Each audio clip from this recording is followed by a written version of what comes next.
Bonjour à tous et bienvenue dans le Magasin sur Radio Sensation, votre émission d'actualité locale dans le département. Et aujourd'hui, on va parler des 110 ans de l'association du courrier aérien d'Étampes avec Jacques Bailly. Bonjour.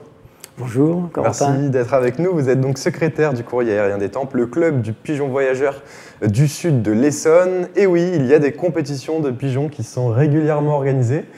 Comment est-ce qu'elles se déroulent et est-ce que le club donc, du courrier aérien d'Étampes y participe, Jacques Bailly? Oui, bien sûr, oui, il participe là depuis le début avril. Nous avons les compétitions avec la région parisienne, toute l'île de France, où nous avons fait le premier concours à Salbris, vous voyez. Et puis le week-end, Salbris, derrière Orléans, oui, et qui est environ à 120 km d'Étampes, vous voyez, pour donner un ordre d'idée sur les distances. Alors que il y a des colomophiles qui sont de l'autre côté de Paris, à Goussainville, qui sont à 100 km plus loin. Vous voyez, ça, et les pigeons sont lâchés en même temps.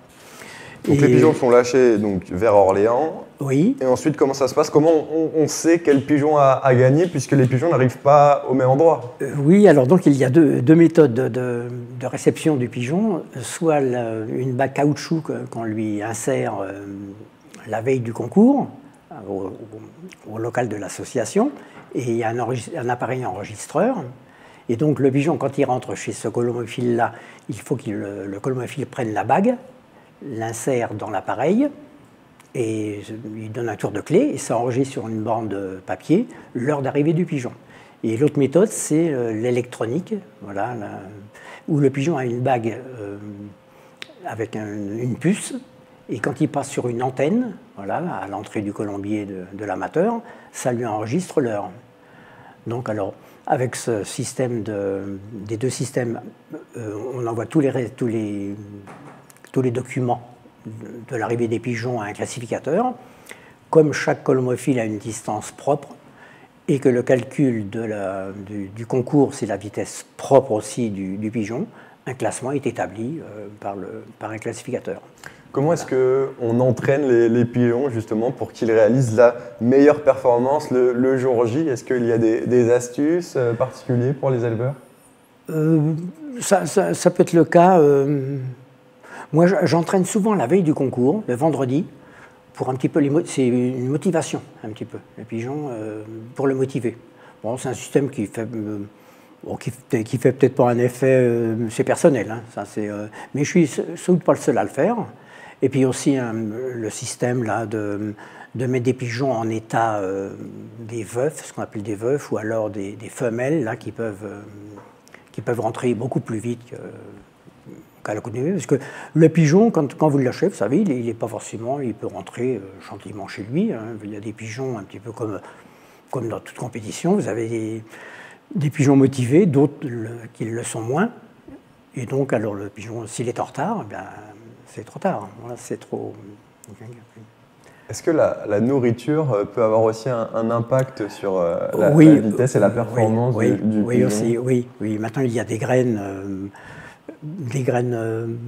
comment dirais-je, qu'on appelle ça, des graines motivantes, oui, c'est ça le terme, voilà, qui sont du millet, du colza.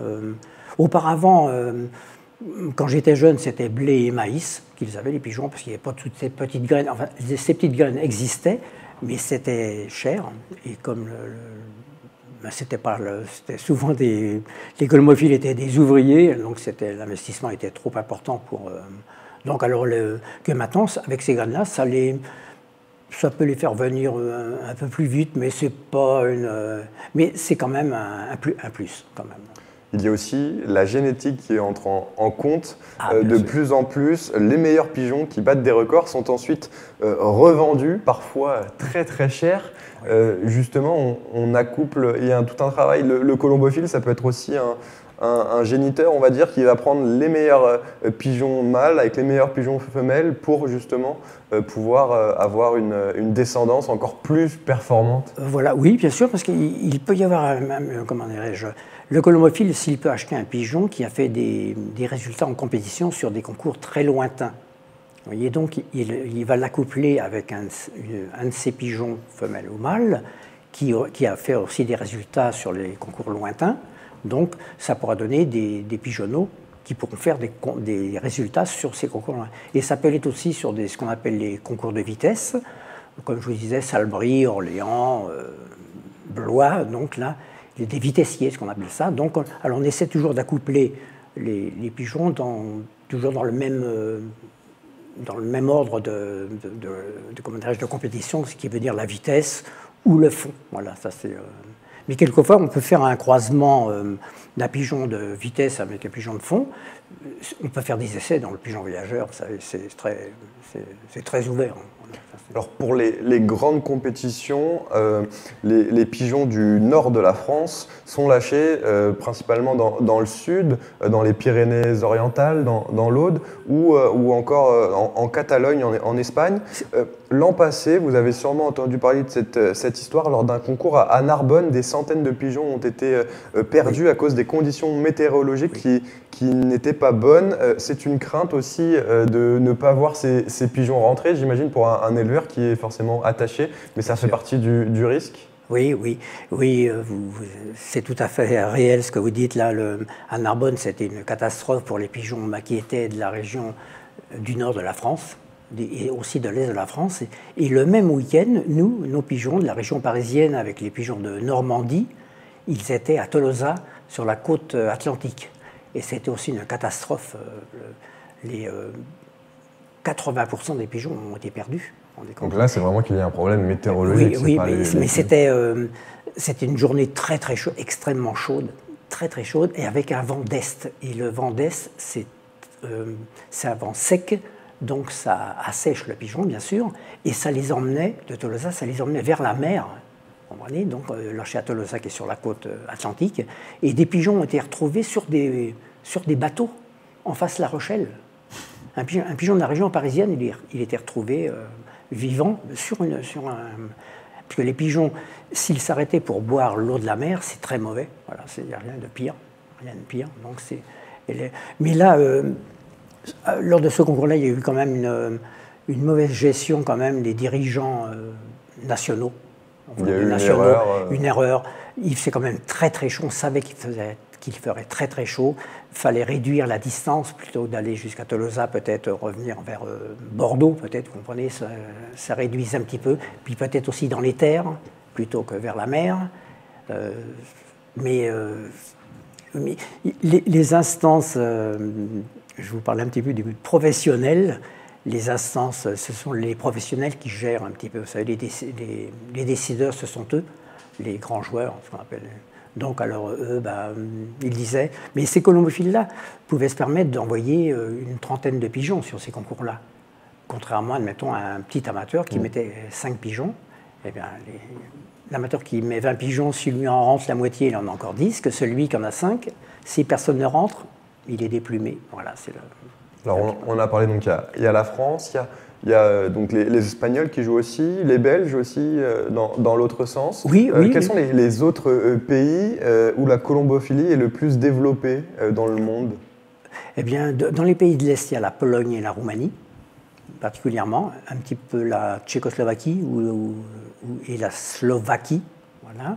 Et puis dans l'Italie, et particulièrement le Portugal quand même, beaucoup plus que l'Espagne. Le Portugal, et dans le nord, bien sûr, la Hollande et la Belgique. Ça reste un sport très européen? Oui, c'est plus européen de l'Ouest. Comme je vous disais, pour l'Europe de l'Est, c'est plutôt que la Pologne et la Roumanie qui sont... Et pour finir, Jacques Bailly, donc, le Courrier aérien d'Étampes fête ses 110 ans cette année. Vous organisez régulièrement des lâchers de pigeons. Les Étampois peuvent venir vous voir. Bien sûr, c'est le dimanche matin, c'est ça? Oui, dimanche matin, c'est ça. J'ai fait la semaine dernière un lâcher à Étampes là, pour des pigeons du Poitou. Donc c'était du Poitou. Mais j'ai beaucoup moins de lâchers à Étampes qu'il y en a eu les années précédentes. Là. Et le prochain lâcher que j'aurai, c'est début juillet, c'est pour des pigeons du nord de la France. Bien, merci beaucoup, Jacques Bailly, d'être venu pour nous parler donc, du Courrier aérien d'Étampes qui fête cette année ses 110 ans. Merci pour l'association, ça fait plaisir de... 110 ans, donc joyeux anniversaire à vous. Je rappelle donc que vous êtes le secrétaire du Courrier aérien d'Étampes, l'association des pigeons voyageurs du sud de l'Essonne. Vous pouvez réécouter cette émission en replay sur notre site internet, sur notre site YouTube aussi et sur nos réseaux sociaux Radio Sensation.